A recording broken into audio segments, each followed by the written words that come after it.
are going to discuss Indian Corporate Part 1 of Daily Current Affairs series. Let's start. The first news coming from Jindals. JSW, that is Jindal Southwest, they have brought steel, cement and paint under one roof. So basically this will give them a better distribution and a supply chain expertise across steel, cement and paint business, and this initiative has been called as JSW1. So basically now from exam perspective, it's important that which of the following is a marketing initiative and not a registered company. So your answer will be JSW1, and it can go wrong because you will think it is a Jindal group, so it will be a registered company, but it is a marketing initiative JSW1. So, and this is OP Jindal's legacy, and Sajid Jindal is handling it now. So basically second important news is Vistara has allowed passengers to upgrade seats.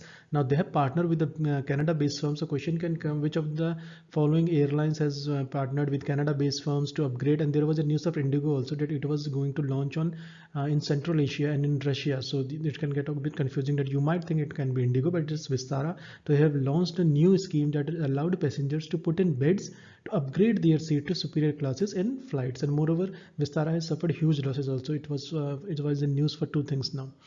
The third news important will be the domestic pharma firms working on new repurposed drug for COVID. Basically, what standard antibodies which the Delhi government raised with lot of enthusiasm. And recently, I reported that American government has given it a nod despite outweighing its risk. So basically, now what they have done is domestic firms are working on repurposed drugs. So question will be, when they are working on repurposed drug or antibodies, so it is a repurposed drug. And earlier this week there was a subject expert committee on COVID, and they reviewed some proposals and approved a few. So from exam perspective, Ahmedabad-based Entus Pharmaceutical got the nod to conduct phase 2 trials. Important is phase 2 trials for hyperimmune globulin. So this is important, hyperimmune globulin. It is gone to Ahmedabad-based Entus Pharmaceuticals for phase 2 trials. This is very important from exam perspective.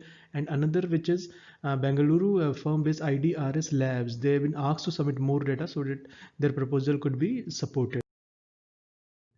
And the third important news in this segment only is Jubilant Life Sciences got approval. That is, Jubilant Life Sciences got approval for phase 4. So it can come which of the following has given for phase 4, phase 2, which drug, which so this is Jubilant Life Sciences will go for Remdesivir. So you have to remember this so that it will match in the column. It can be a bit confusing, but if you are very aware of it, it can be handled very easily. And another important news is India and Russia are discussing over world first COVID vaccine, that is Sputnik. And now from exam perspective, it is important.